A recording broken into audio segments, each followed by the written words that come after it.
Chapter 30 Blood-Colored Dust 2. The surrounding wind seemed to have frozen up at this moment. Captain Lei's eyes that were filled with death intent finally had a ripple in them. He took a long look at Xu Qing and then suddenly let out a low bellow. "Kid, hurry up and go." However, Xu Qing didn't listen to Captain Lei's request but stared at the Blood Shadow Team captain with narrowed eyes. The Blood Shadow Team captain also took a proper look at Xu Qing for the very first time. When he saw the three corpses next to the youth, his face twitched slightly. He had to admit that he had made a mistake in his assessment of the Thunder Team. Barbaric Ghost's fearlessness of death was one of them, and this kid who had suddenly appeared was another. Kill him. The Blood Shadow Team captain let out a cold snore and decided not to drag out the battle just to avoid injuries. As he spoke, his aura exploded forth and he punched out toward Captain Lei. Hence, he instantly got entangled in an intense battle with Captain Lei. On the other hand, the other middle-aged man at the 5th level of Check Condensation let out a sinister smile as he turned and ran towards Xu Qing. As he moved forward, all of his spirit energy was released and he also cracked his knuckles, revealing a brutal expression. Even though this youth had astonishing speed and had instantly killed 3 of his comrades, he was still certain that given he had just made a breakthrough to the 5th level, it'd be an easy feat for him to kill this kid. At this moment, Xu Qing narrowed his eyes and the cold light in them grew even more intense.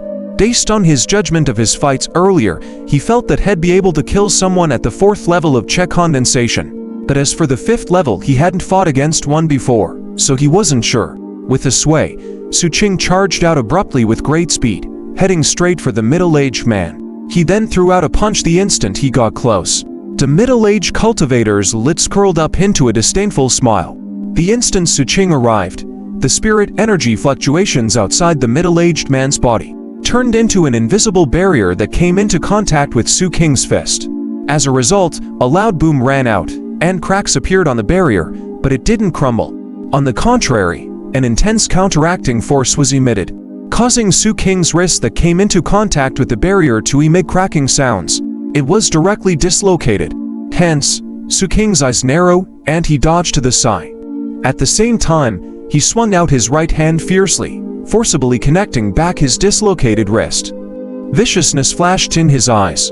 He didn't retreat, but struck out another punch with all his power again. As a result, a rumbling sound rang out and the barrier that was covered in cracks finally broke down completely.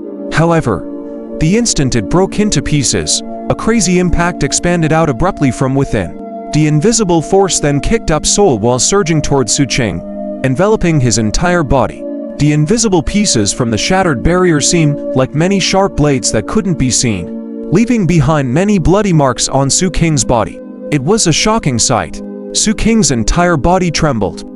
His thin body then retreated unceasingly because of the impact, and many bloody wounds could be seen appearing on various parts of his body. Also, his wrist that had just recovered became dislocated once more and hung unnaturally by the side. Fool.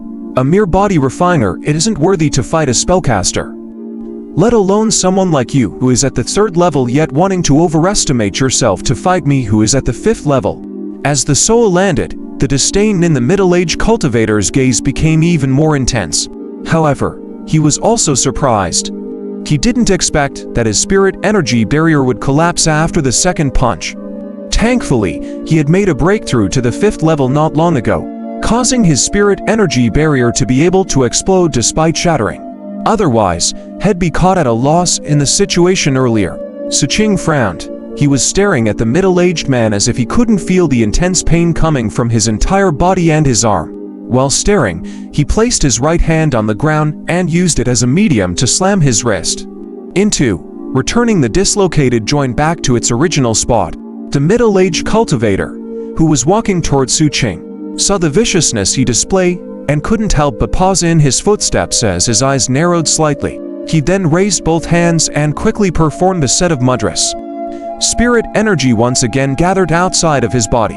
After that, it transformed into a fireball the size of a human head and whistled towards Xu Qing. This fireball had astonishing power, causing distortion in the surroundings. This showed that its temperature was extremely high. After the fireball got near, Xu Qing shifted to the side and dodged it. However, the fireball continued to chase after him. The middle-aged man's eyes were now gleaming with killing intent. He didn't forget to erect another barrier outside his body as he simultaneously performed a set of mudras, manifesting the second and third fireball that also pursued Xu Qing. Xu Qing's eyes contracted as he watched the 3 fireballs coming for him, sealing up all his escape paths. He rolled over to one of the corpses he had killed earlier and through it fiercely tore one of the fireballs. With a boom, the fireball and corpse came into contact and the corpse instantly burned up. The entire process lasted less than 3 breaths of time before the corpse turned into ashes. This gave Xu Qing a direct assessment of the fireball's might. At this moment, the air was radiating heat from the fireballs, and it caused his entire body to instantly turn red. Hence, he moved his body and wanted to dodge, but the second and third fireballs had already gotten close. Under the middle-aged man's sinister gaze, the fireballs exploded fiercely. The instant they got close, not allowing Xu Qing to have a chance to escape. Boom! The flame spread to a very wide range, and the resulting high temperature had a shockingly high level of killing prowess. It was hard for Xu Qing to completely avoid the impact in this area. Although he had avoided half of the flames with his speed, he still ended up with a lot of blisters. Moreover, as the water vapor in the air evaporated, it felt as if even his internal organs were burning. Fire Crow, hurry up! The bloodshot team captain, who was engaging Captain Lei in the distance, let out a low bellow. Understood, Captain. This beast Stark can at most take 2 more of my fireballs before he completely turns into a dry corpse. The middle-aged man who was called Fire Crow laughed. As he looked towards Xu Qing, the cruelty in his gaze grew even more. After that, he raised his right hand and 2 more burning fireballs appeared next to him. When he swung his hand, the fireballs flew quickly towards Xu Qing. He was worried that Xu Qing would dodge, so he repeated what he had done earlier, controlling the 2 fireballs to suddenly explode when they got near Xu Qing. The explosions then permeated the surroundings, sealing up all of Xu Qing's escape routes. As a result, blazing heat spread and fire was burning on the ground. Many trees were then burned down into ashes, unable to cover the light from the sky. This caused the sunlight to shine upon the ground, merging with the light from the flames and temporarily obstructing Fire Crow's vision. However, he was very confident that there wouldn't be an issue for him to kill someone on the 3rd level with his fireballs when he was at the 5th level. Therefore, he wiped his hands.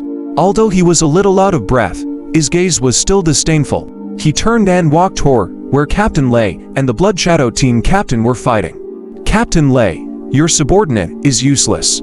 Fire Crow sneered coldly as he walked over. However, he didn't see any despair in Captain Lei's eyes. On the contrary, he saw a change in the Blood Shadow team captain's expression. Fire Crow's reaction was very fast as well, and he quickly dodged to the side. However, it was still too late. A small and skinny figure shot out from behind him, landing 2 consecutive punches to the spirit energy barrier outside Fire Crow's body. As a result, the barrier shuddered intensely and shattered a moment later. Under the impact eruption, although the small and skinny figure was forced to back off, a dagger and an iron stick flew forth ruthlessly in a sneak attack. Even so, the impact caused by the collapse of the barrier obstructed the weapons to a certain extent, causing the dagger's speed to be slower when moving closer to Fire Crow. This gave Fire Crow a chance to dodge. Fire Crow rapidly evaded, but the dagger still cut through one of his ears, sending blood splattering everywhere. As for the iron stick, it penetrated his chest, causing him to spurt out blood. It was a pity that he wasn't hit in critical spots, so the attacks weren't fatal. The intense pain caused Fire Crow's eyes to turn red and made him howl. After he miserably dodged the attacks, he stared furiously behind him. In his vision, he saw the wolf-like figure of the youth stomp the embers on the ground and retreat 7 to 8 jans away. He was half-crouching and looked ready to take action. His body was flushed red and still covered in blisters, but at this moment, the glow from the setting sun reflected in the youth's eyes. In his eyes there was a gleam as cold as ice. His killing intent hadn't diminished at all.